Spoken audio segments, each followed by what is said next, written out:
Jerry Sturgis.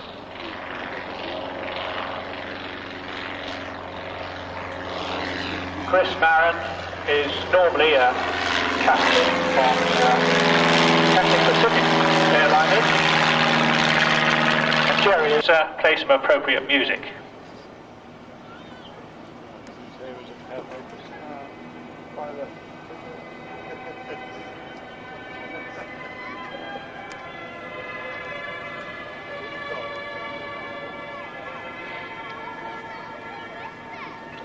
Can I?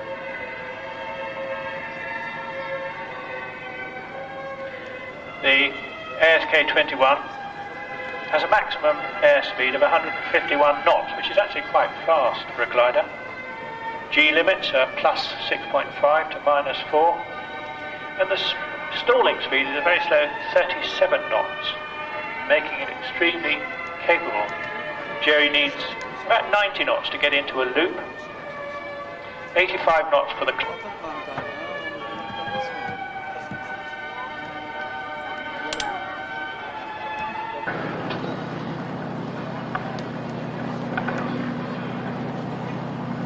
And Alan now is establishing his running in from crowd left, 260 line going and pulling up, and a very nice roll to the inverted and out of the inverted.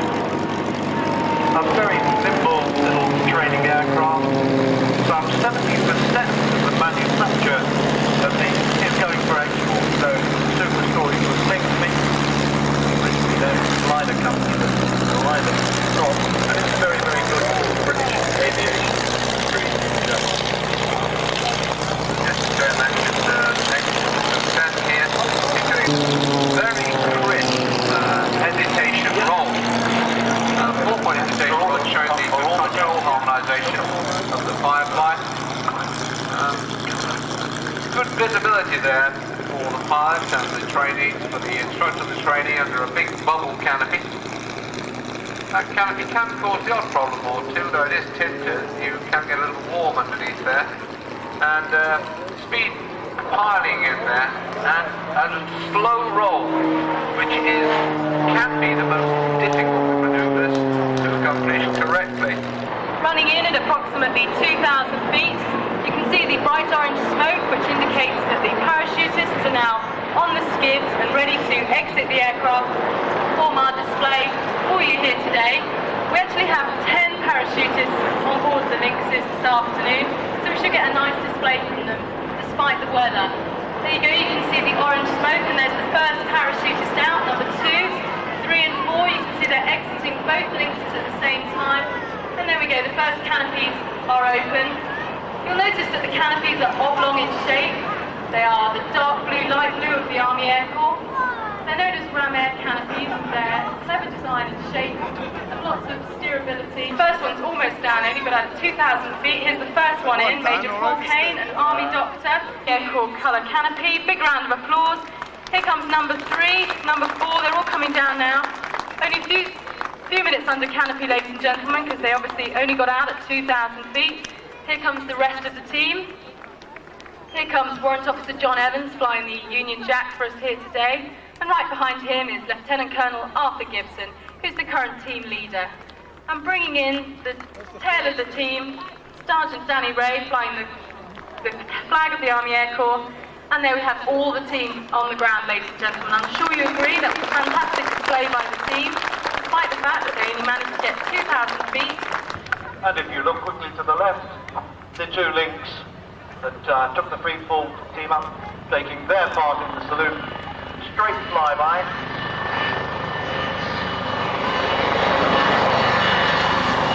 They give a wave, jump after, waving out of the patients of the wide entrance. You'd expect an AM2 to be in. Large number of these, in fact, were actually used by those who locked in behind the Iron Curtain, wished to escape to the west, and there are many apocryphal stories of literally flying a few hundred miles, working for a couple of months to buy another few gallons of fuel, flying on, working until you finally had enough to hop over the Iron Curtain into the west with probably all your lights flickering, but it didn't matter, you made it. This one actually comes from Hungary, and indeed pilot Gary Hamati from Teknikana. He doesn't have a co-pilot, it has to fly the AN2 during this season. The magnificent aircraft inside the airfield limits. You can have wheeled undercarriage obviously as you have today, or skis, or much more appropriately for yesterday perhaps, Terry, floats. You can bring it down to as low as 35 miles an hour, and indeed with a comparable note if the wind is strong enough. Received generously by Olympus cameras, and you'll see one of the aircraft painted up accordingly. Get your cameras ready, ladies and gentlemen, as the team move into their position for their separation break, and they're going now.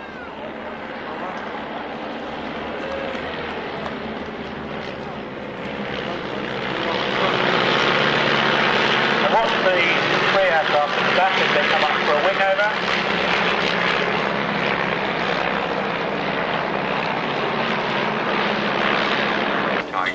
Only side by side. There's still one example of that particular aircraft still flying. Get your cameras ready, I'll give you a warning.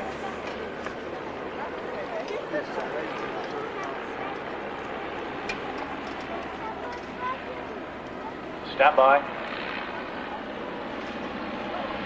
Now.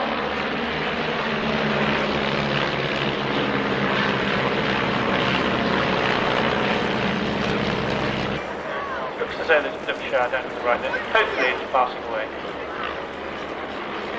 So give them away, ladies and gentlemen, the Diamond 9.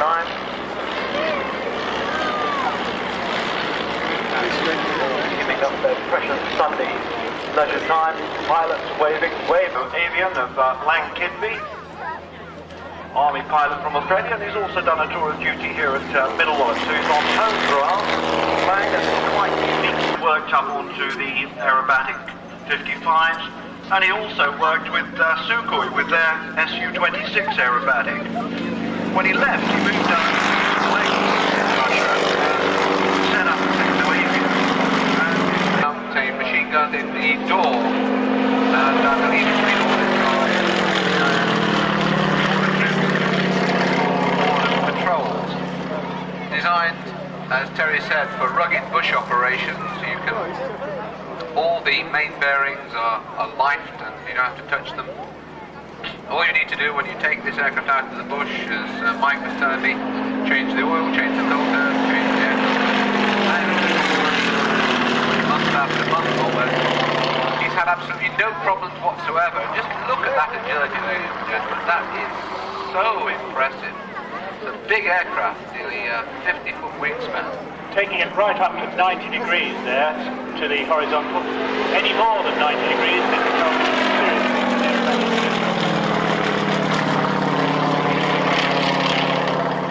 agricultural work, dual control, and is destined to be equipped to fly in most weather conditions and on both day and night operations. We hand over to a horse of an altogether different colour, and our guest commentator for Denny Dobson. Well, good morning, everyone.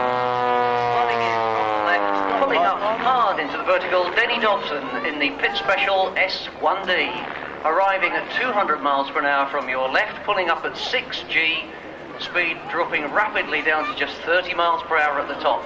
1, 2 rolls on the way down. Speed now already back up to 180 miles per hour.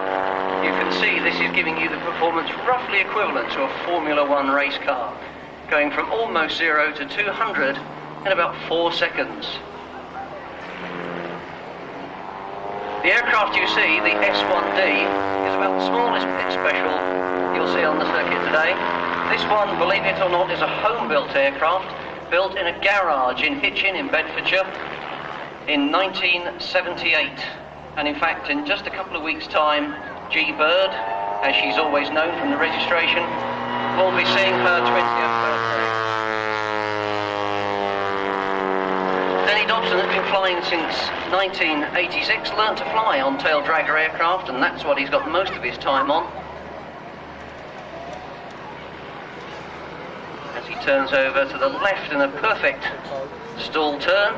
Once again, went through on the Bulldog, Cranwell, up to Linton Olives for his basic flying training on the Tucano, has gone back to university for a master's degree in international relations, quick refresher course on the Tucano, then went to Valley where he flew the Hawk, gained his wings after a combined AFT and TAC weapons course, and was selected to return to 1 FTS as an instructor.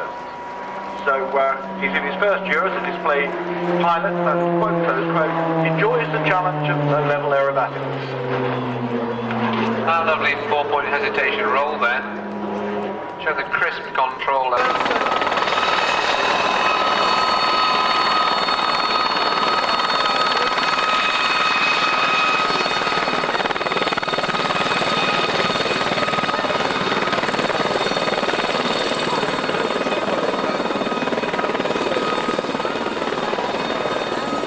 And if you look over to your left, ladies and gentlemen, touchdown by the Yak 50G Yak 8.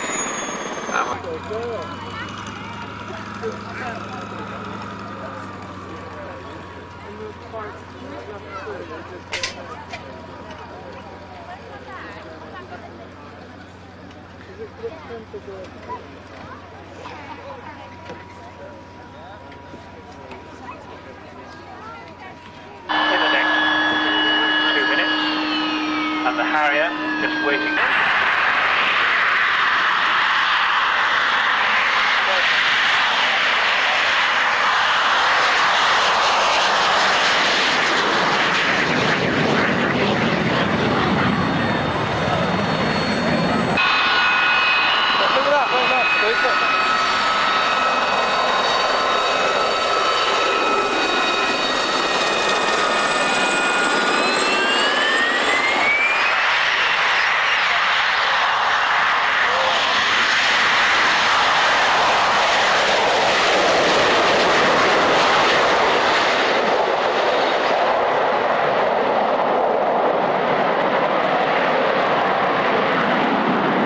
solved the problem of vertical takeoff by having 4 swivelable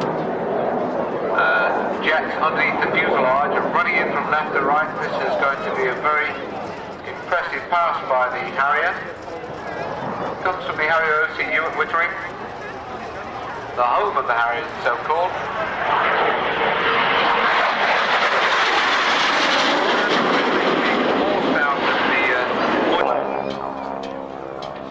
The inspiration behind the whole thing, Vic Norman, one of the most experienced pilots, Vic based out at Rencombe, and one would say fanatically enthusiastic about the old barnstorming days of aviation.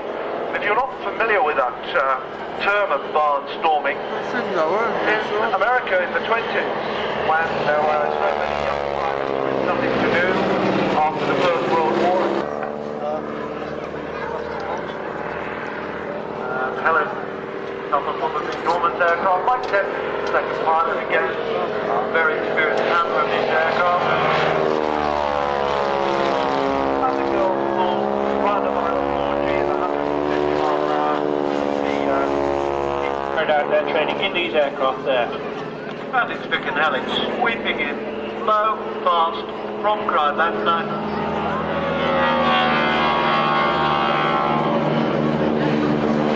A bit of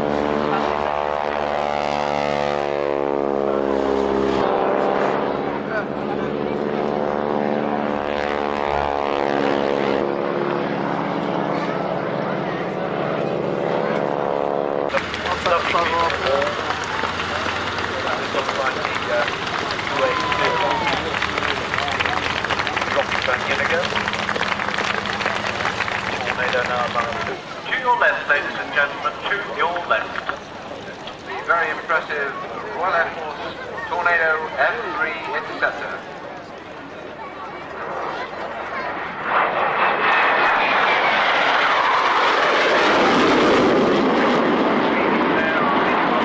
Speed to no less than Mach 2.2. That's in excess of 1,400 miles per hour at high level. And there you see a low pass, ladies and gentlemen, wings sweeping back. Excellent photographic opportunity.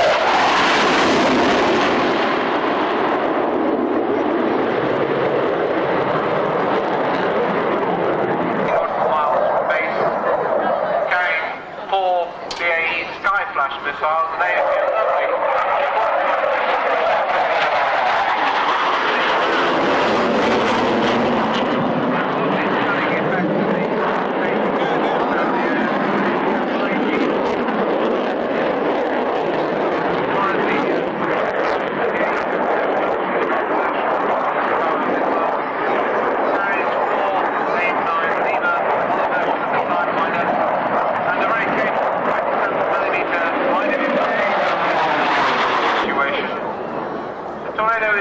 Reaching 70,000 feet plus and has a full look-down, shoot-down capability and a lovely hesitation roll there.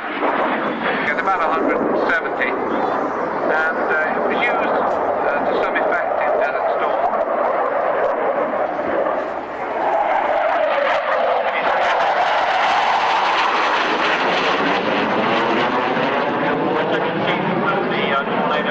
Pilot and the Interdictor Strike version was the original GR1, now the new GR4. Very good entry, shall we say, at the level, with lots of controllability. And a fast pass, ladies and gentlemen, left to right.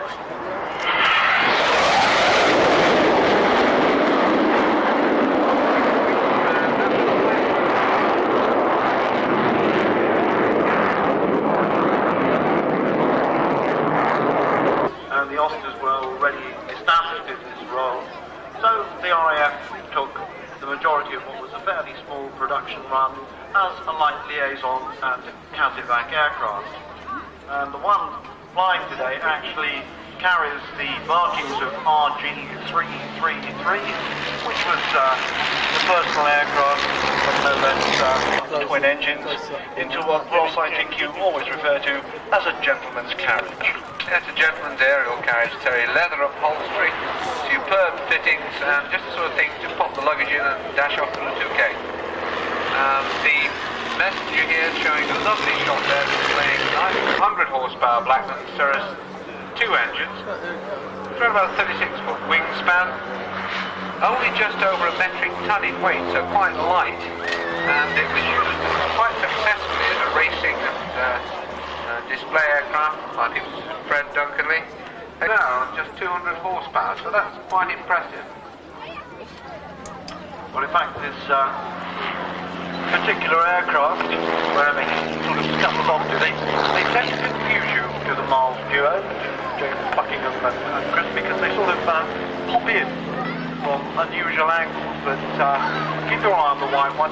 It was actually the last of the German top fuselage line was cut down a bit, and then it actually pushed along to 172 miles an hour in the 1952 Kingstown air race, but sadly it then only came to which weren't broken then for another 12 years until Sheila Scott, of a later generation of racing pilots, beat them in the Piper Comanche. So this really is an historic aircraft in its own right. Production ran through to no less than 170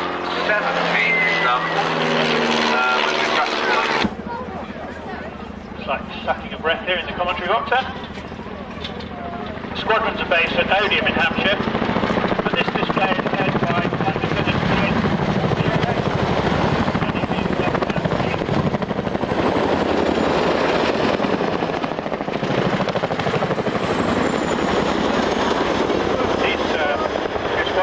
on permanent commitment around the world on operations in Bosnia, Falklands and Northern Ireland.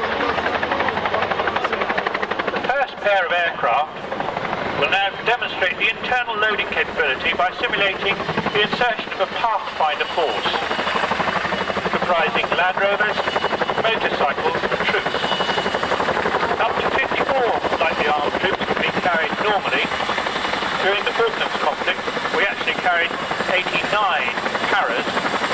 There was only one aircraft eventually, but the other was some conflict container ship. But even 89 paratroopers were surpassed during the Kurdistan refugee crisis, when 120 civilians were airlifted in one go.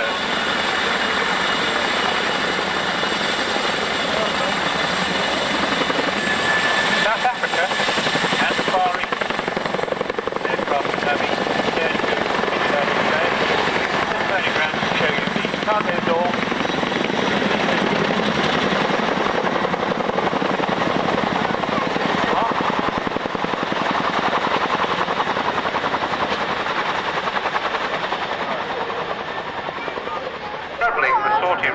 patching, refueling and rearming the aircraft. Anyway, running in, we have the Chinook. As they run in, listen to that tremendous power of those great big rotor blades as the aircraft thunder through the air. The well-known waka waka of the blade.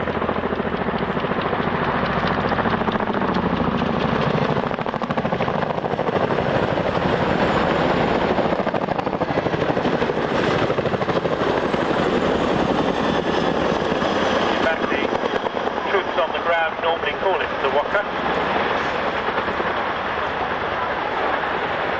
First pair of aircraft will now demonstrate the internal loading capability by simulating the insertion of a pathfinder force comprising Land Rovers, motorcycles and troops. As I said earlier, up to 54 lightly armed troops will be carried remotely. During Falklands conflict, I had 8 to 9 carried. And in Kurdistan, 100.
By a technique called fast roping.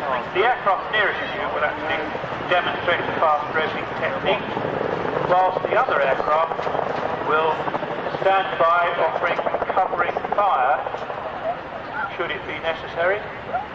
To do so it has a door-mounted M60 machine gun, or it can have the more powerful 6-barrel minigun.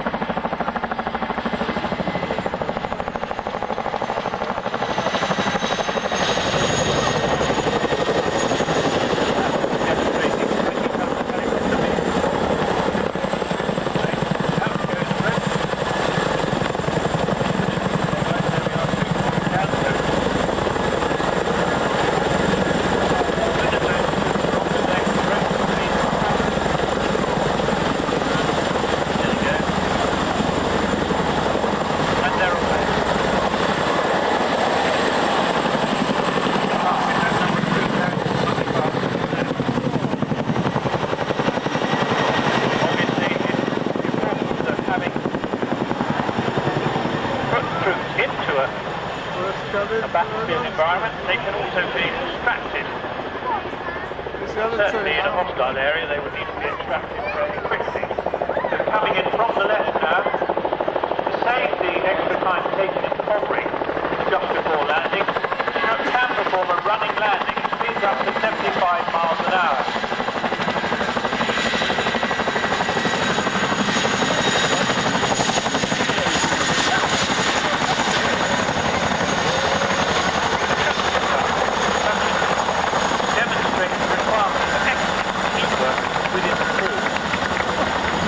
After all, a very complex aircraft.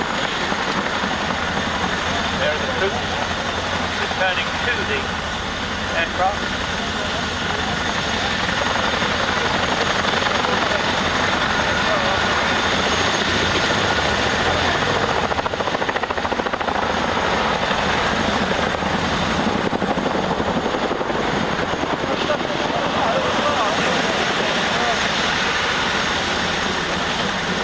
Safety today will not load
If you want to know where they are, they're in the car parks over the other side of the road, in the direction of the opposite left.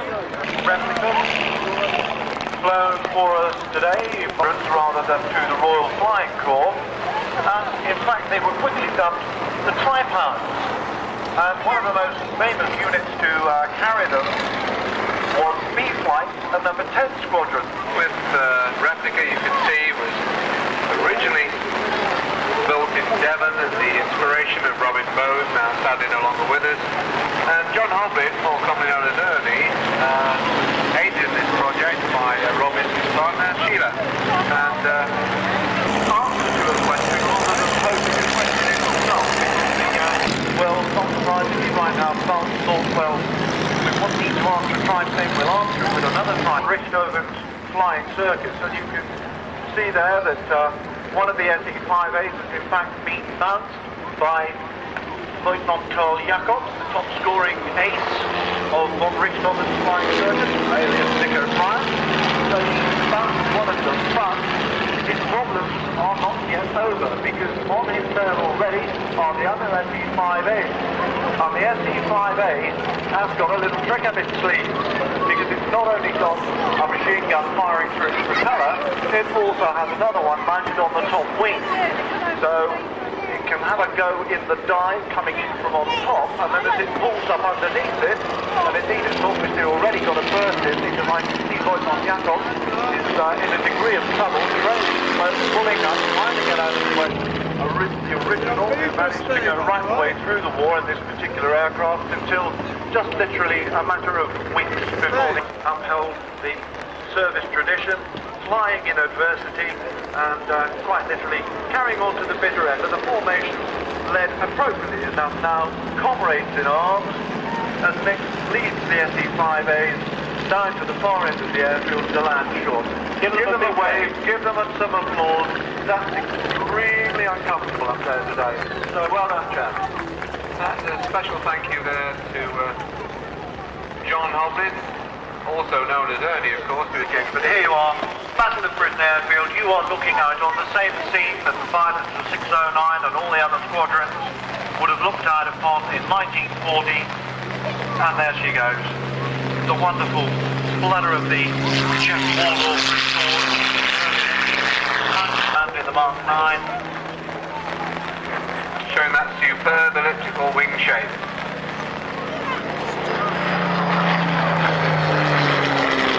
Surely one of the most beautiful aircraft ever designed by at any time, anywhere. And a lovely slow roll, used to be called a victory roll. Commentary box. Every time, off the Spitfire.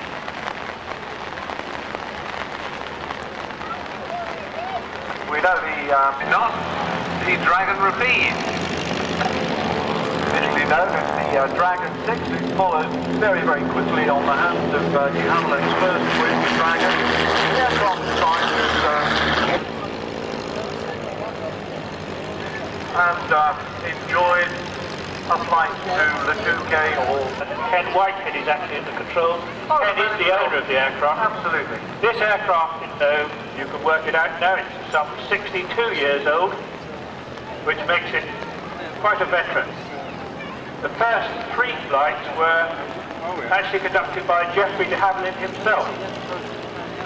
And the aircraft was sold, as she sweeps in now from the left, the aircraft was sold to Rightways of Croydon. Croydon, of course, being London's airport at the time. And the aircraft flew from Croydon to the Bergers, Paris. And indeed, the RAF were, bless their hearts, a little bit, they literally lurk, hovering about as much as you can with a fixed-wing aircraft, and then popping up from behind cover very quickly to observe the fallen shot, and then popping down again, giving the corrections, and popping up to next watch. Blackburn Cirrus. It was no flaps, poor rearward vision, but it fought through the North Africa, putting down gunfire. They told me this morning because they weren't allowed to fire yesterday, they've got an awful lot of shells out there to use, so we shall see a single gun simulating battery fire. The Oster's sweeping in again now from left to right, diagonally across the airfield. By 1945, 5 AOP squadrons were on operations in Italy, 10 in Europe and 1 in Burma. 2 squadrons landed in France on Deep Cluster 2 were the first Allied aircraft installed. The second aircraft pulling up now, the one with the black and white stripes, often referred to as D-Day stripes, but more accurately called invasion stripes, applied to the aircraft to enable instant recognition when you're flying over very nervous gunners, whether naval or British, jolly good things. If you can be seen quickly as being friendly, and the invasion stripes were there to do just that job. In fact, 61 AOP pilots were actually Memorable occasion with Captain Lyle controlling an entire corps artillery on a somewhat unsuspecting German panzer unit when he was capable of bringing down no less than 600 guns to bear on that one single target. They might have flown unarmed, but they were, how can I put this? They could call down an awful lot of ordnance when they needed to. Here they come now on a low pass in front of their guns. a very light and robust, highly manoeuvrable aircraft operated out of fields quite close behind the enemy lines. Rumbles down the runway, crew waving in their open cockpit. And we understand that the Swordfish trip today is going to be a relatively short one, almost from the time she entered service. We're one of the first Allied aircraft to be engaged in World War II. In fact, chasing submarines within a couple of days of the declaration of war, flying, albeit in somewhat changed class, right through to the end, and making her last submarine sweep just 3 days before the end of hostilities. She flew all the way through. She is surely one of the world's most historic old aeroplanes. They have 2 of these machines at Yeovilton, both Blackfish, in that they, although designed by Richard Berry, were manufactured up in Yorkshire by Blackburns, who themselves are no slouches at naval aviation, with the Blackburn Rock and the Skewer, fleet fighters, and the Swordfish engaged in some of the most memorable of all the naval aviation contests, notably the search and near disablement of Bismarck, flying off Ark Royal, the attack at night on the Italian battle fleet in the harbours of Taranto, and the ride into the Valley of Death by Lieutenant Commander Esmond and his 6th Swordfish at Douglas, Dakota. But running in, gentlemen, ladies and gentlemen, left to right, the Battle of Britain Memorial Flight.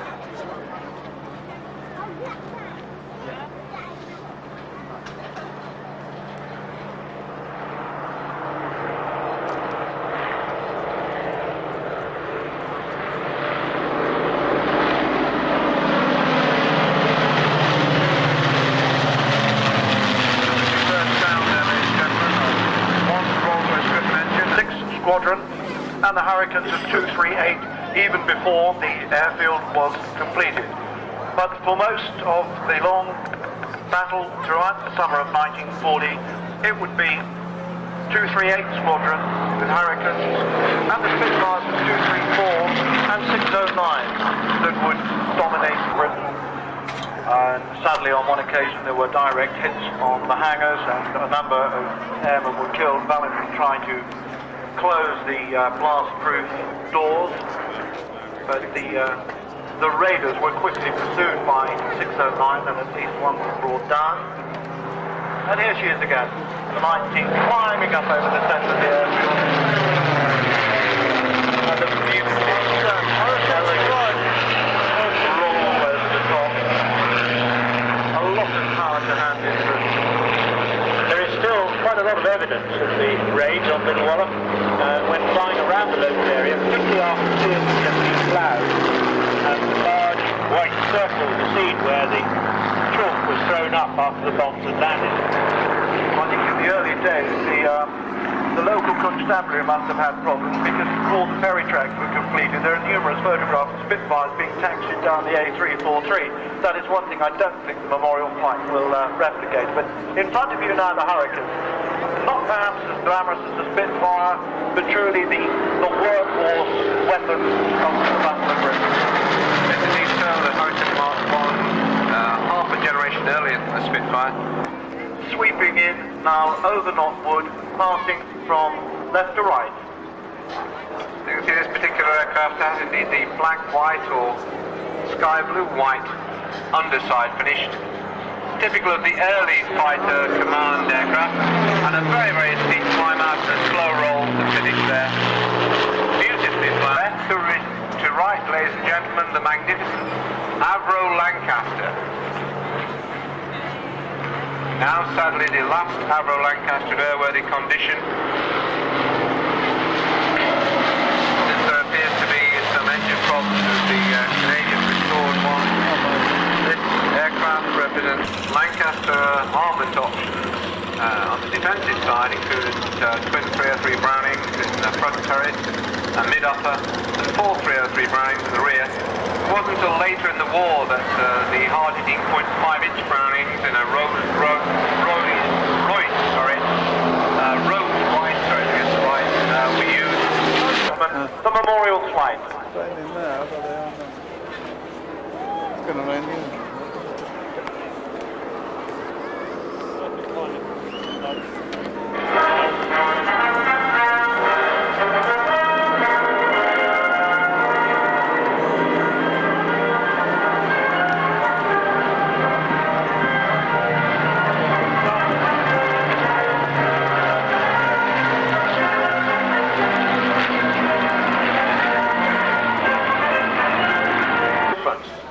Makes when he starts his manoeuvres.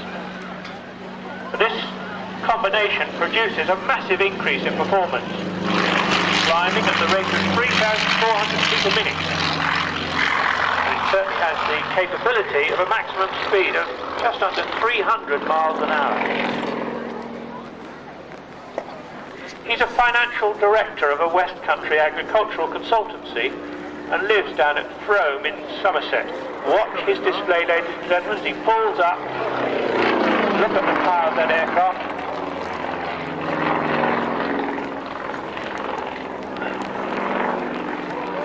There you are. That's all done on sheer power from that engine into a vertical dive. John started flying in 1983 when his business partner, already a pilot, took him flying from a farm strip. At first he couldn't understand how a mere mortal could take the air. But once he'd had a go, there was just no holding him.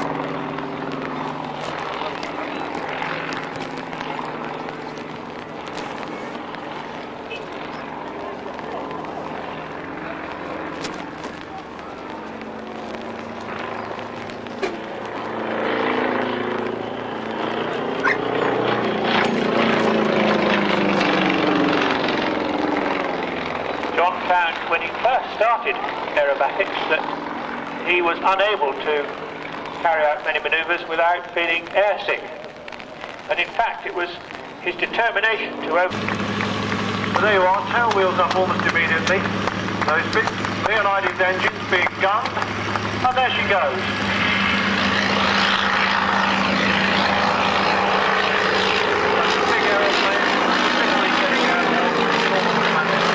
A twin pin posting had a great advantage that you were consistently in sight of the ground. Unfortunately, people decided that the back seat of Vulcans was a better place for most of us, which is not half as much fun as this twin pin. Really is the most manoeuvrable little aircraft. There was some talk of it being sort of capable of being armed, but Ross, was it ever done? Ad hoc with a brand is the closest I can come to it. So it was capable. You could actually drop stores if you required. And as David said, it came to its forte in the Middle East and Far East Air Forces. It was obviously appeared in desert camouflage and Far East markings at the time. But this particular one, as you say, carrying the Raspberry Ripple markings, being carried by everything from Comets through to BAC 111, and now even Jaguars. And also carried by a certain 63. Yes, when it was alongside the Beverly, and in fact I was there, the idea of travelling in the Beverly, which was extremely uncomfortable, very shaky and very noisy, when one had the chance to travel instead in Pioneer, it was always the option. The last civil use of the Pioneer was on photographic survey in the UK. That's mainly due to the fact that not only did it have for a touch and go, just to demonstrate this short field capability. Should be extremely impressive, ladies and gentlemen, and one for the photographers amongst you. Despite the raindrops, you don't often see a twin pin displayed in this fashion. So watch as he comes down and kisses the grass at Middle Wallop to see how short he can make this contact before he puts the power back on. And he's down. And there goes the power back on, tail immediately up. And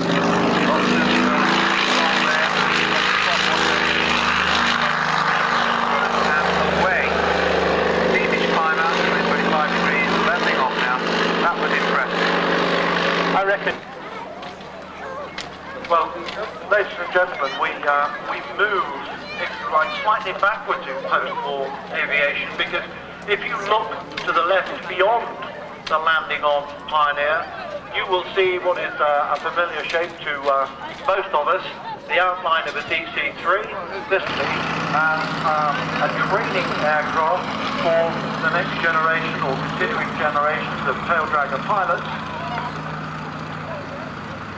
Obviously, you need to restrict the Lancaster hour. So as the DAC comes through, her presence here today is to commemorate, in fact, the Royal Air Force's role in the Berlin Airlift, where they formed the backbone of the British contribution to that epic adventure. Indeed so, Terry. Operation Planefair was an immediate response to the Russian embargo, and the very first load of supplies into Berlin was flown by Royal Air Force Dakota. And as it happened, Saluting a whole generation of service pilots. now the airload master there gives a wave as the DAC goes downhill, as we say, about as fast as it'll go. This year, marking the increasingly close cooperation of rotary wing aviation between the Army and the other services, we are pleased to welcome to the mast approach units of the Royal Air Force and of the Tri-Service Training Unit. Oh, they've got the Aviation. Oh, that's that must be them Wessexes. Have your cameras ready as the flight commander gets his aircraft into the air. The front rank of Gazelles and Lynx, and lurking in the background, what could be termed the Heavy Brigade. Each of the pilots now working very hard, swinging his head from left helicopter, and therefore each of those pilots is working very hard to hold the aircraft steady in its position. It takes a lot of skill to be able to position the aircraft in this particular way, so close together, and to hold them slowly in this way together. This is the rain towards the airfield. Time approach, and you're ready beginning to mask the time commentary. Now the choreography as the rank of helicopters nearest us on the right, the long row there, moves forward, and then the heavier Lynx helicopters on the left swing around behind them to form the second rank. Timing has got to be perfect, because once you get this thing moving, there is no stopping.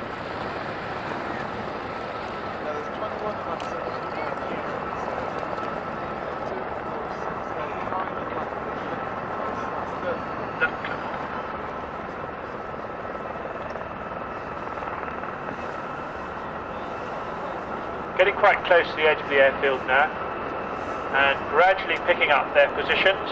If you look to the left of the front rank and to the right, you'll see helicopters with yellow tops and dark lower halves.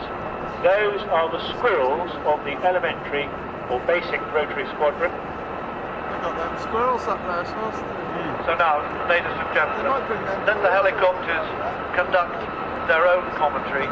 This is what you have come to see. Middle Wallop International Airshow 98. The Army Air Corps proudly present the massed approach.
much precision flying, and bear in mind that some of the pilots who are out there are not overly experienced. They've not long finished their training in some cases.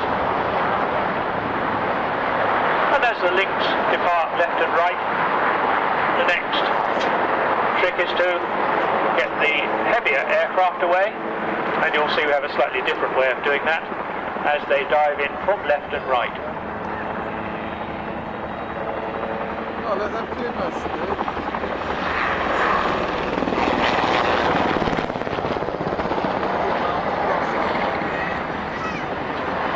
Very nice break by the tubers, David, left and right.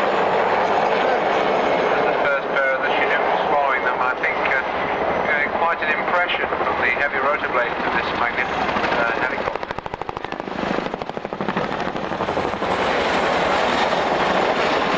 And you can see that although the Chinook is quite a large beast, it is still nevertheless quite manoeuvrable.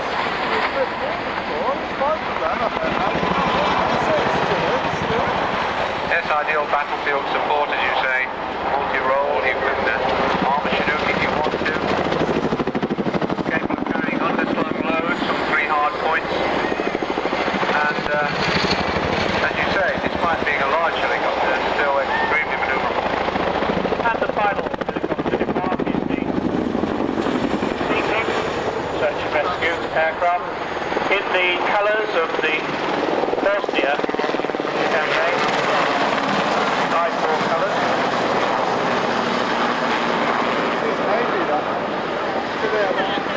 And there, ladies and gentlemen, the master press. Their role was to transport the lighter rolls and crew changes over from the States into Europe, where the haul-ins were carried out by the C-54. But just listen to those right. The nose already up, and she's up in a few feet. Bags of power from the right turbo compound there.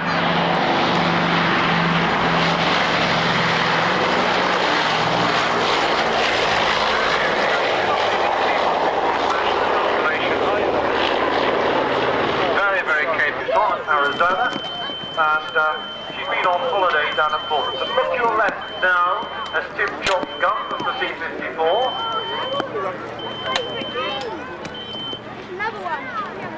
There she goes, ladies and gentlemen, the Berlin Historical Foundation C-54E Spirit of Freedom.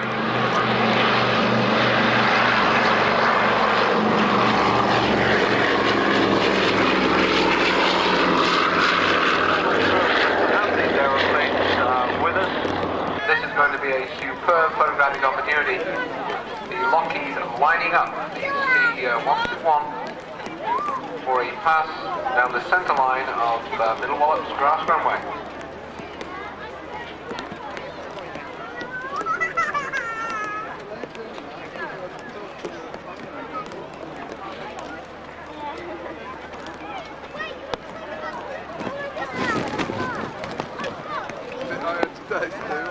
Yes, originally conceived prior to World War II, there you can see the shapely aerodynamic lines of this fabulous product of Lockheed.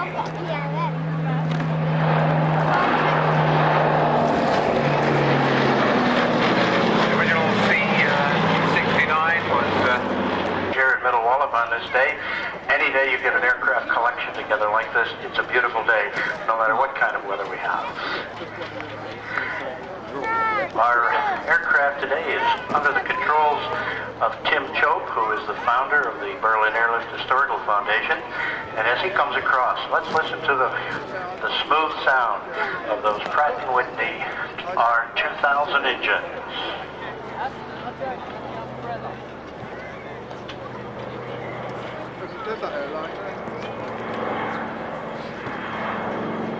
Just a big fleet.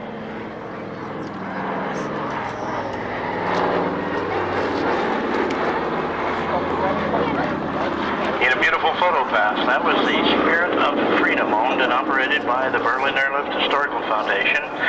Our co-pilot today is the one and only Berlin Candy Bomber, U.S. Air Force retired Colonel Gale Halverson, who has gained humanitarian fame worldwide because of his distribution of candy and Wrigley's Spearmint Gum to the children of Berlin during the airlift. And Wrigley's is a proud sponsor and supporter of our efforts to tour not only the UK, but also going into Luxembourg, Germany, and France. Right, you might do a touch and go. He's got his gear down now as the 749A is coming across. These engines are not made by Pratt & Whitney, they're made by Curtiss. And they have got Curtiss engines and Wright propellers.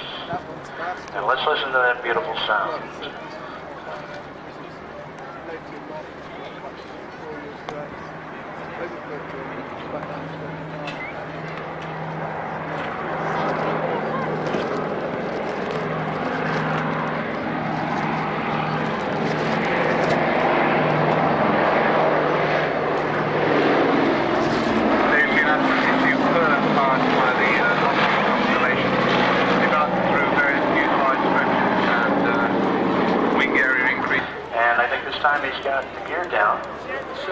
Our flight engineer today is Matt Chope, who is the son of the pilot, Tim Chope.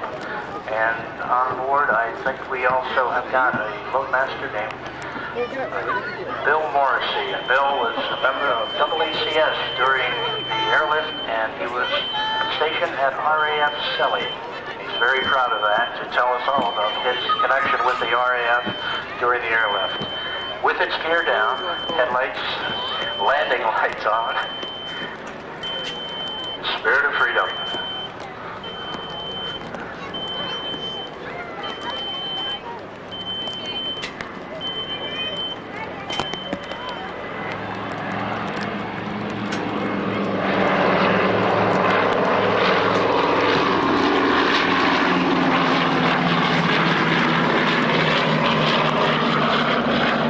And the gear is coming up. Personally handed by Bill Morrissey and Fred Hull.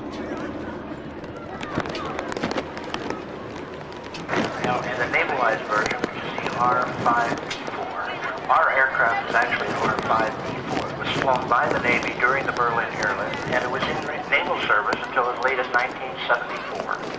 Understand to it. Here we go. Sorry to interrupt. Calling from the left.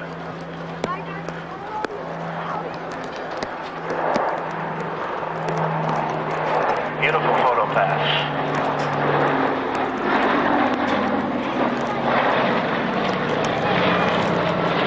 The Matt Scotty, military and pilot of the aircraft, Tim Chope, to put together something to preserve the memory of the Berlin airlift. And he was able to acquire one of the aircraft that flew in the airlift, and also it's one of 337 C-54s that participated in the airlift. And of course, at that time, always about 100 of them in maintenance. Many of them were in Berkwood. Now this is a wing-wagging pass. Colonel Halverson wagged the wings of his airplane to let the children know that it was him and he was going to drop candy on parachutes to them.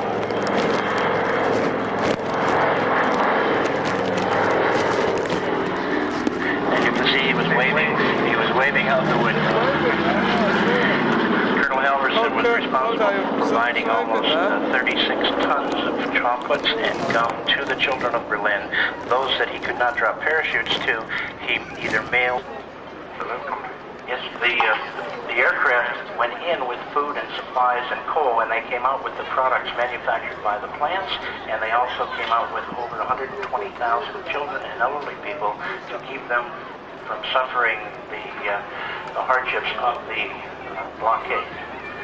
In fact, the statistics are really quite mind-bending. The aircraft were piling into Berlin at anywhere from 2 minutes to a minute and a half. So if you see the C-54, if you looked at it in Berlin, you'd see the next 2 or 3 aircraft ranked up behind it. The statistics show brings once again spirit of freedom down onto the grass at Middle Wallop, commemorating those some 276,926 loads that were taken into Berlin, consisting of over 2 1/3 million tons of supplies. The Airlift, in fact, ended with that last mission by the Dakota that we saw earlier. And on the side of Kilo November 652 was a biblical quotation. Psalm 21, verse 11. For they intended evil against thee. They imagined a mischievous device which they are not able to perform. And it's thanks to the aircraft, like Spirit of Freedom, that mischief was cancelled out. Turn him this way. Huh? Although this is the first mission in Europe for our aircraft, we are making plans to come back in the future, perhaps for the Millennium celebrations, and we will also be planning, making plans for our C-97, which we have recently acquired, to bring that across the Atlantic also. We're looking forward to it. We have enjoyed our order in the early 1990s. Total weight is around about 83 metric tons. Maximum takeoff weight in excess of that. Cruising speed about Mach 0.8 and its range in excess of 6,500 nautical miles. So it's a big, capable aircraft.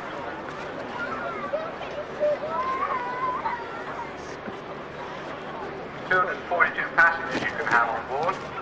Normally it's a two-pilot operation with a very advanced cockpit. You can have an optional third flight crew. This is for training purposes or check rides, whatever is required. And there, if you look over to your left, ladies and gentlemen, in the sky, landing lights ablaze, the Boeing 767 of United Airlines.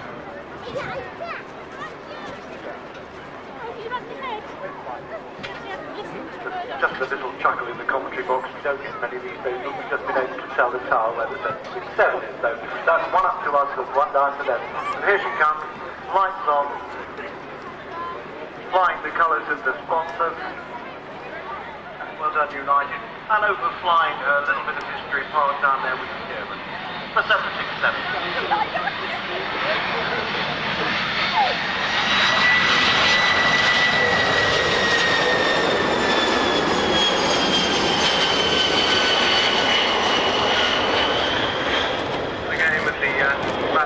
Spooling up those engines, you've got about 120,000 pounds in total thrust available to you there. So sprightly performance. Lots of high lift flattery and flappery, you might call it. Down in the Antipodes, also ready to join us. But it's to the left now as coming in, lights on, and I would suggest fairly briskly. 767.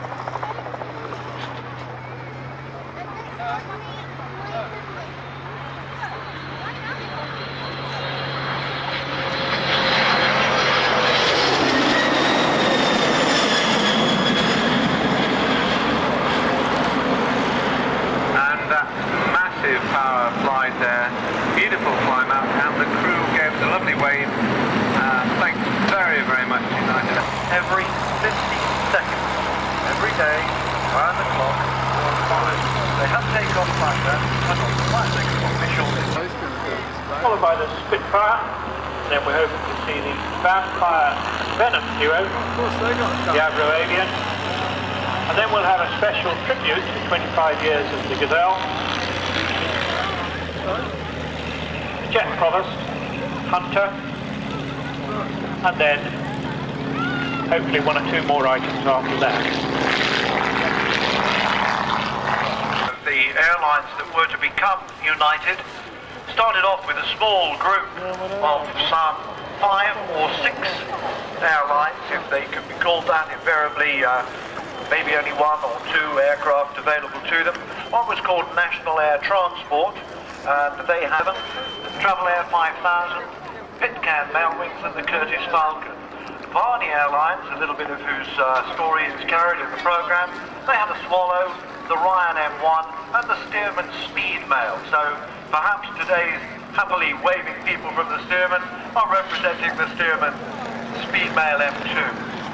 One of the other companies involved, Pacific Air Transport, they had Orion M1s as well, Travel Air CH4s, Swallows Waco, the one aircraft that will be increasingly interesting in the UK. They actually used a Curtiss. waiting away, waiting for its clearance to go. He won't want to sit there very long. But historic background. Perhaps the only difference between now and 1940 is the row of distinctly potent helicopters and the large red and white bus. But the sound is the sound of the Berlin, and there's nothing quite like it. You're right, Terry, and that particular will be a Merlin series, probably a 45M.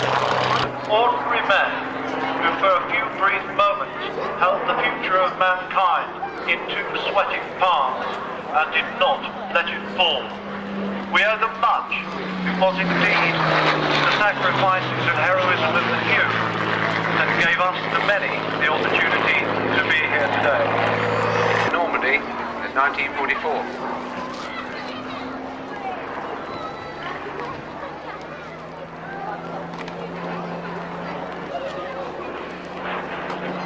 Winging it again on the right. Outlining it, starting the line.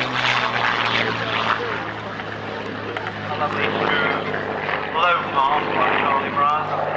And going into that victory roll, so much frowned upon by station commanders. If you've received a burst.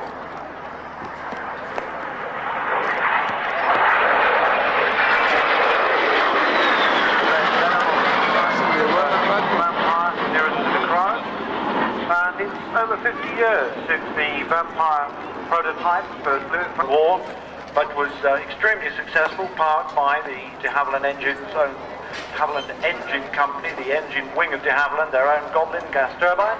The engine which really pioneered so much of jet design development. Indeed, Terry, the Vampire was the first British jet to exceed 500 miles per hour. And I think some 50 years ago, the Vampire came to stick to being the first jet to cross the Atlantic. And it's now got some 10 aircraft, 4 FB-1 Venoms, 4 T-11 Vampires like the one you have here, and 1 FB-6 single-seat Vampire and an FB-4 single-seat Venom. Most of the crew, as you can imagine, are either serving or former RAF crews, and they've got members of the Red Arrows up there in the various seats, and also a number of the F-5 The Vampire, prior to the Swept-Wing Hunter arrival in Royal Air Force service, de Havilland designed the bigger Ghost engine of around about 5,000 pound towing thrust, and the speed went up to 500 wooden fuselage version of the pod, an echo of the days of the Mosquito technology was well known in the late 1940s. Well, it's quite interesting really that de Havilland was still building the Mosquitoes in great numbers when the Vampire project began. I think it had a different name then, what was it? Other than the Royal Air Force, believe it or not, it was the Swiss Air Force, who had them right the way through, producing a license in their Swiss aircraft factory. New technology to strengthen the wing and aside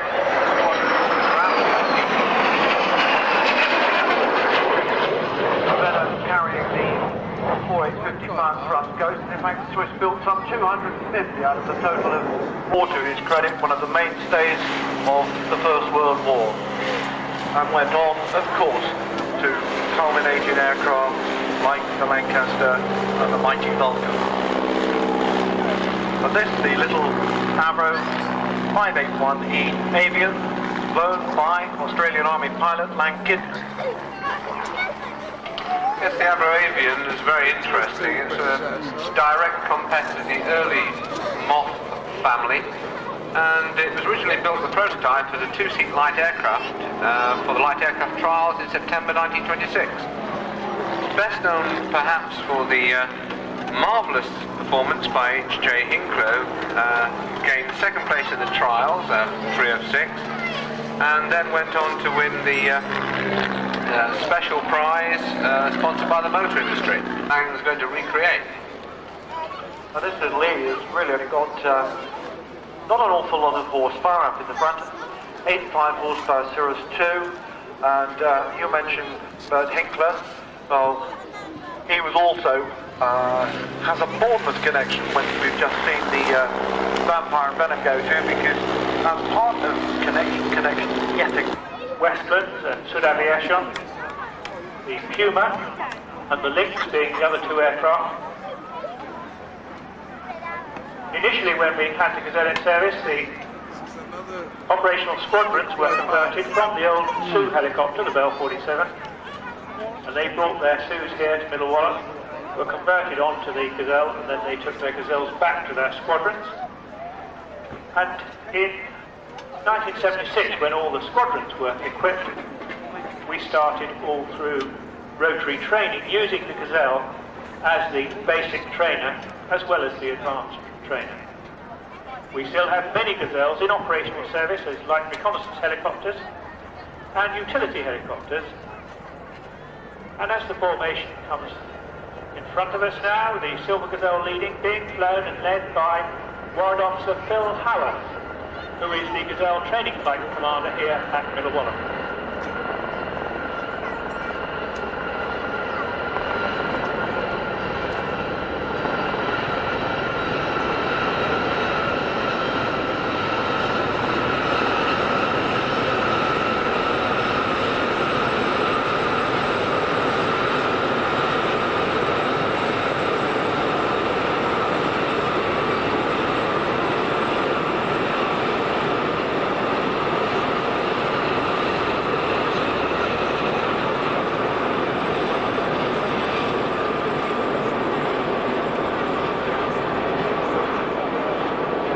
25 years of the Gazelle helicopter. Even now, as you listen to your news bulletins, very often, particularly news coming from Northern Ireland, as the commentator is relaying the story, you will hear the Gazelle overhead. BAC, a big hunting, a big Percival almost, Jet Provost, Mark 3A.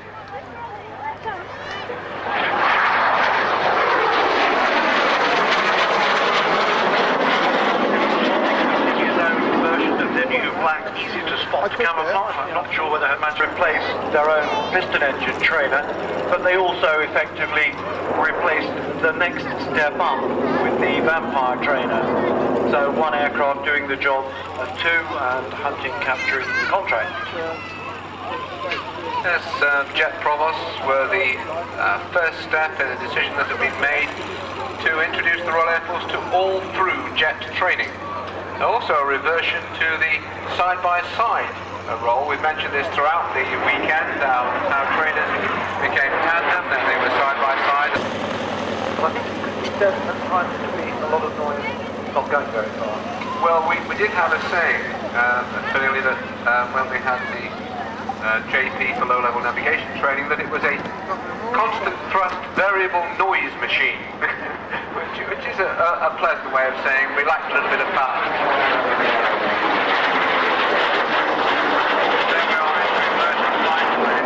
Yes, power coming back on, as you say. And yes, I suppose you could say that I want.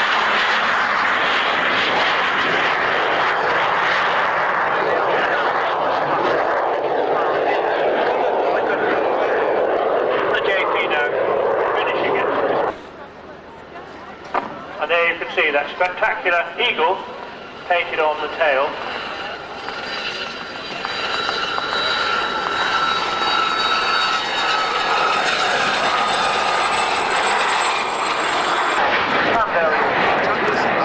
And there he goes, ladies and gentlemen. That was The thrill of seeing the hunter still there, still doing what he did so elegantly in those days.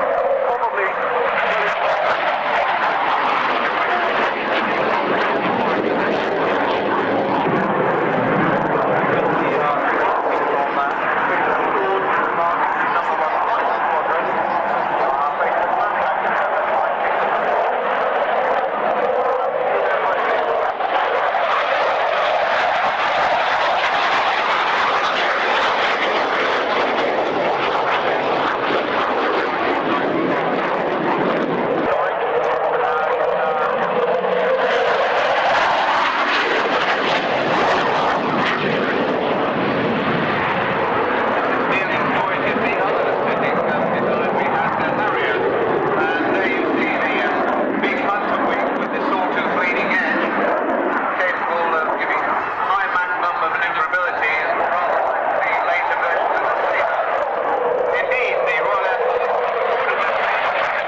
those Pratt & Whitney radials. You can see indeed, alternatively, gear coming up, hopefully very soon.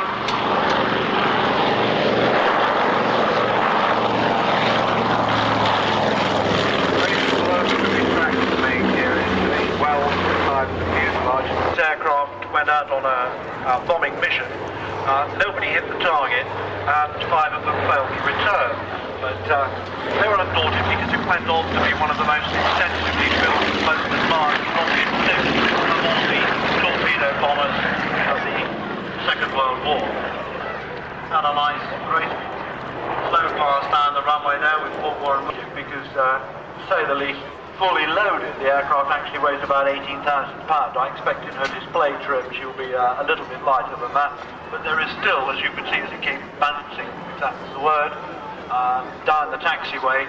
It's a big aeroplane. Paul now bringing the Catalina in from the crowd left, swinging it and establishing itself nicely down the display line.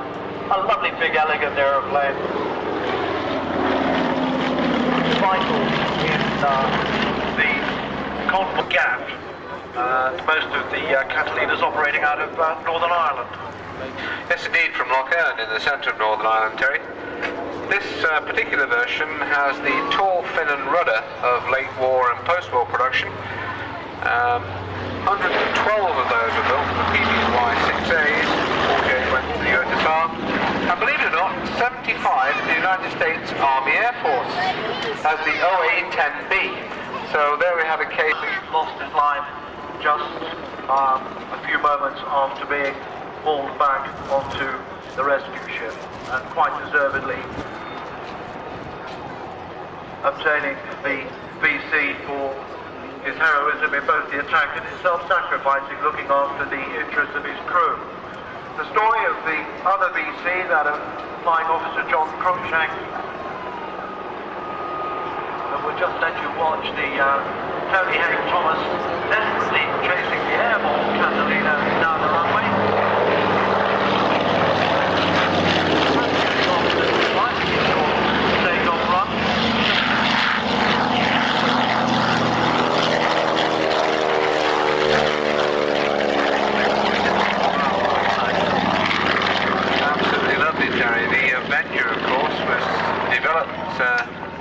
During World War II, but had many post-war versions. The carrier on board off the deck in World War II, probably the best known Avenger pilot, other than a certain Ensign Gray, who was one of the survivors of Midway and eventually flew Avengers. I think President Bush not only saw action on the deck, he also saw it in the drink, because on one mission he was the only survivor from his crew and was obliged to ditch, and fortunately he was picked up by an American support ship. Here they come, a completely new photo duo, the Victory at Sea. Why not?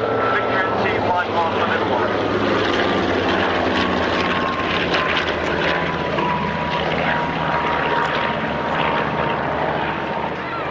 Extensive build. There are over 10,000 airframe built, which is a lot in anybody's language. The construction being shared between Grumman themselves and General Motors, and I think the majority of the General Motors aircraft were the ones that came to Britain. But they're a lovely, lovely, lovely head-on approach by these two big aeroplanes, and it's a nice break.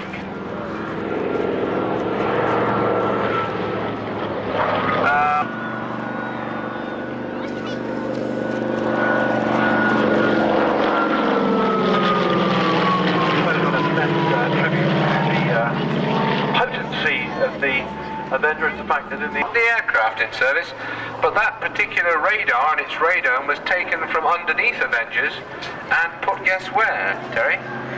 No idea. The ferry cannon.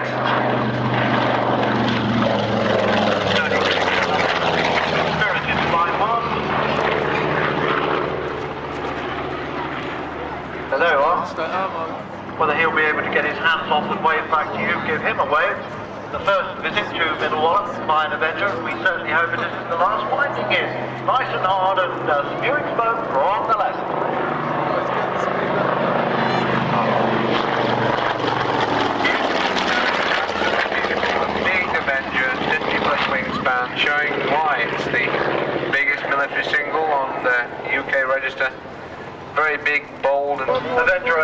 flying the cat. Turning in again now, fast and low from the right. I think he just realised that Northfield was the other direction. Northfield is that away, Tony. Let's go for it.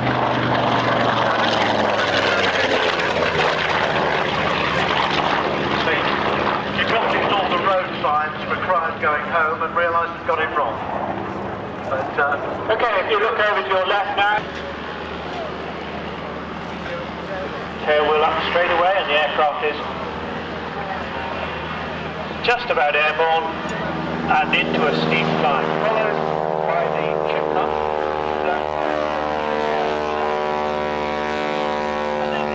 And then the Scout. The Oscar 9 being flown by Major Ian Cornell. The Scout by Steve Larger. And the Sioux by Warrant Officer Billy Tate.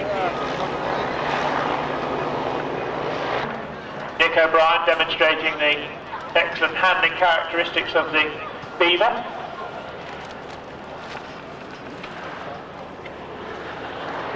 The Beaver still in service, not in military service particularly, but in coming through with the Chipmunk overhead, squad leader Paul Miller.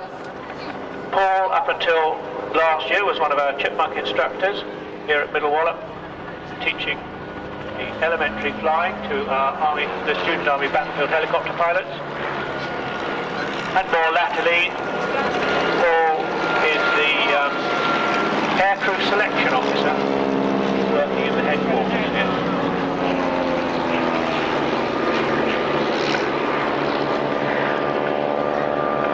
Historic Army flight quite unique in its presentation of both fixed wing and rotary wing together within the same display team. The Scout coming in for a wing over, flown by Pete Arger. The Scout was our first anti-tank helicopter.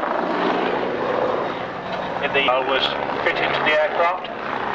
4 missiles, 2 on each side. Last fixed-wing aircraft in operational service other than the Beaver. And we saw just the late 60s was really the swan song of the Oscar in Army Air Force service.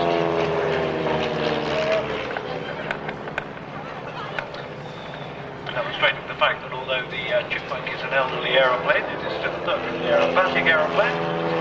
In fact, there you have the the DH-C1 Chipmunk and the DH-C2 Beaver. A lovely split, front centre. Sioux will position itself into a high hover. Warrant Officer 2 Billy Tate at the controls there. And if you look to the right and left, you can see the fixed wing element with the Beaver coming in from the right and the Auster and Chipmunk coming in from the left.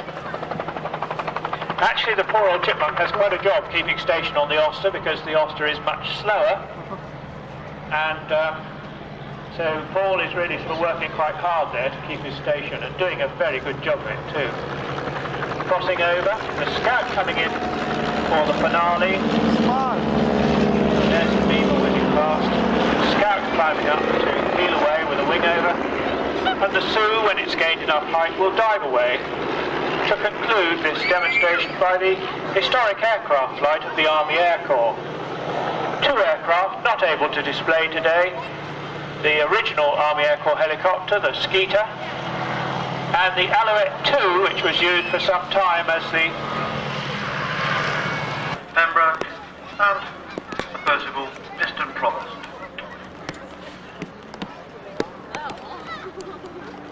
The prototype Pembroke first flew in November 1952, designed originally as a 6-10-seat communications aircraft, and it was a direct development, as Terry said, from the Percival Prince. The company name changed to Hunting Aircraft in 1957, and 2 versions were produced for the Royal Air Force, the Pembroke C1 communications and transport aircraft, and the Pembroke C, brackets PR, close brackets 1, aerial photography aircraft. I thought he was going to hit that tree then. Very quick now from the Percival Pembroke, right to left, pushing close to its maximum 224 miles an hour. We're in typical communications, The RAF at number 9 maintenance unit at RAF Costa. Oxford, who are holding their display today as well in 1955, and it was allotted then to the Middle East Air Force on the 15th of April, and she arrived in Avon on the 20th and joined the 8th Protectorate Force Flight. There you can see her approaching from the left. Just about to touch down, and we'll just see how short this landing run is.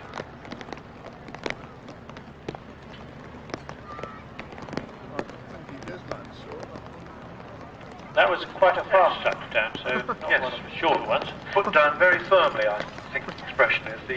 Bit like the old, excuse me, I'm into rabies being dashed away syndrome, but there you can see, with distinctive wing shape. We've already seen the jet provost. It's a developed version, shall we say, and you can see how it shares the same tail group, roughly the same wing shape, and almost the same nose configuration with the exception of the radial engine. They do look like them JPs. And another pass from left to right, quite brisk, going up towards that 200 miles. In the spot, checking they're in the right place for the final time. And there we go. The first one is out. You can see them quite clearly against the cloud number 2 and 3 and 4, getting out of both links at the same time, as you can see. And we can see them in free fall there now. A few seconds in free fall, which is excellent for them, as I'm sure you'll agree. A few seconds in free fall, meaning that they probably exited the helicopters at about 4,500 feet, 5,000 feet, which gives them about 5 or 6 seconds before they need to open their canopies in order to be open at a safe height. And there you go, ladies and gentlemen, they're all out and they're all open, safely open under Staff Sergeant Dick Linsky, Warrant Officer Bruce Turnbull, linking together to perform what's known as a biplane formation. And as I said, that takes a great deal of skill. Here's number 1 in, Major Paul Kane, our Army doctor. Big round of applause, ladies and gentlemen. It's the first man lands safely in our display today. Big round of applause. And we're just waiting now for the rest, please. And number 3, the third man down, Lieutenant Colonel Arthur Gibson, the team leader. Big round of applause. You can see Warrant Officer John Evans is coming in with the Union Jack. Big round of applause for him as the rest of the team come in to land. Here we have Sergeant Russ Orchard, big round of applause. And the next two, and if you look above you, you can see that the 2 high canopies have... And there we are, another gentleman's aerial carriage, Terry. We've had several. There's the Saab Sapphire cleaning up. Originally designed in Sweden as a 4-seat light communications aircraft. But quite a lot of them used as airline pilot trainers. Yes, absolutely. The longest surviving examples are those, obviously the native Swedes, plus the 1 or 2 Please let me have a go. Well, he's got to go, and here he is, coming in from the left.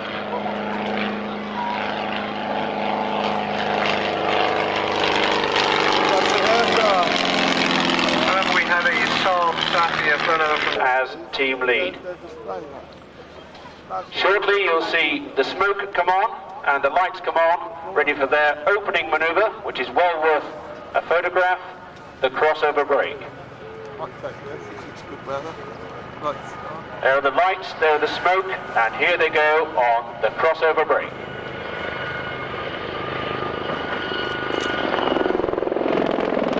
Now keep your eyes now on the 2 pairs of Naval, left and right, as they pull up into a 270-degree wing over, pulling about 50 or 60 degrees nose up, 85 degrees on the side, and round they go.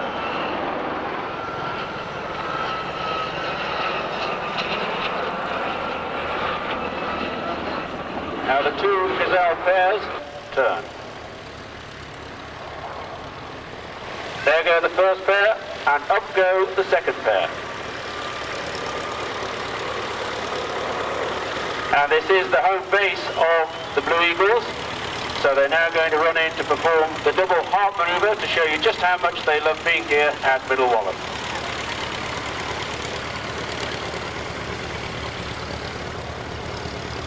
Important on this manoeuvre that the first pair vacate the airspace, be down, cross and crowd centre at the bottom of their heart.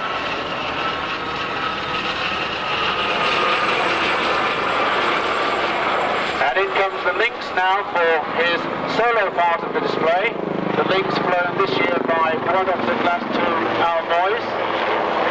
In his first year flying with the team, but was running the ground party last year. And in the left-hand seat this year, so that he can reload in the field. Surely to be replaced by the WWII-64 Apache, but as you can see, still a manoeuvrable helicopter. And indeed, it won't go out of service. It will in fact replace the Gazelle in its role of reconnaissance.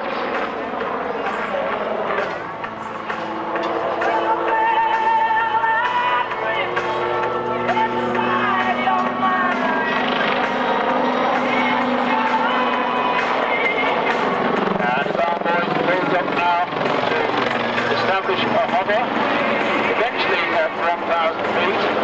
He's going to perform a maneuver that is unique to the Blue Eagles, the Blue Eagles backflip, and it's important that he gets himself right the way up there to 1,000 feet in order to have sufficient height to recover from this. But keep your eyes on this, because we think this is a kind of magic. And over he goes. And diving away at about 120 knots, looking for the four Gazelles, which are now flying in towards the airfield again. He will pass over the top of them. And as he does so, the back two Gazelles will pull up to form a formation that we call the toaster.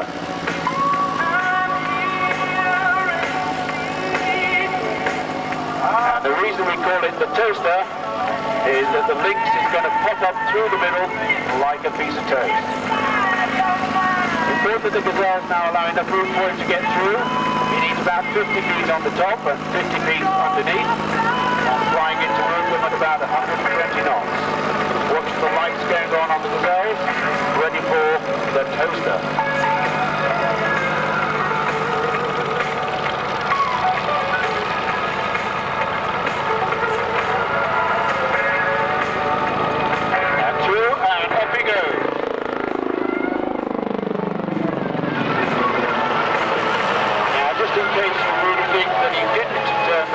Upside down in that backflip. He's going to perform a second backflip, but this time sideways off the ground so that you get a different perspective on it.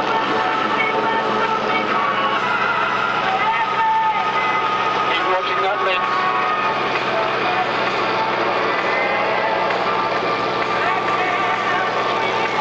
And over he goes. Here is Staff Sergeant Bowie in his second year with the team. Number 3, we have Wallop Class 2 Sean Wyatt, DFC, in his first year with the team.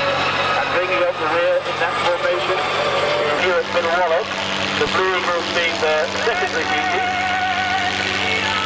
And it's interesting to note that the team is largely self-financing with the aid of our sponsors, Western Helicopters, Cycling, Vauxhall.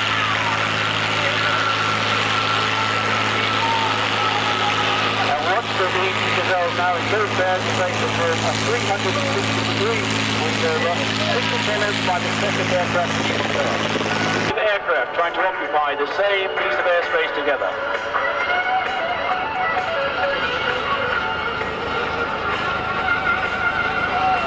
And as they cross over, so the Lynx pulls up. All four Gazelles now turning deep towards the board of their penultimate manoeuvre. The crossover in pairs, in depth, and shortly you'll see the smoke go on the outside Gazelle of each pair. Four Gazelles look to formate on him now to perform their final manoeuvre, the spread eagle.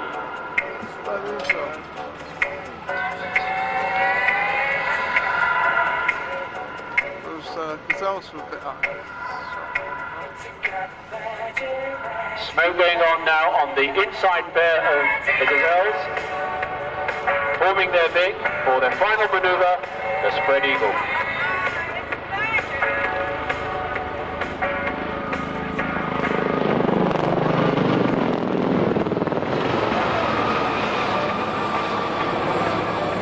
And as they turn from the spread eagle, ladies and gentlemen, gentlemen, I'd like to thank you on behalf of the team for being here this afternoon. I hope you enjoyed the display as much as they enjoyed flying. Thank you very much. Very lucky with the weather. And our thanks to Captain Rod Lambert and to the Eagles going away, marking some 30 years of Army Rotary Wing display, flying with yet another spirited exhibition of just what you can do The Spanish with a helicopter pilot, of the line. Lieutenant Sierra, Assembled, as we've been chatting and Antonov, looking at those because he's a dispatching gaggle that. Actually, of our visiting aircraft. the These Chinook. rather unusual shapes, even for Middle Wallop. There's, I would think, another good Tornado, you half got- an hour of flying at least. We have a lot of aircraft to dispose of in the nicest sense of the word.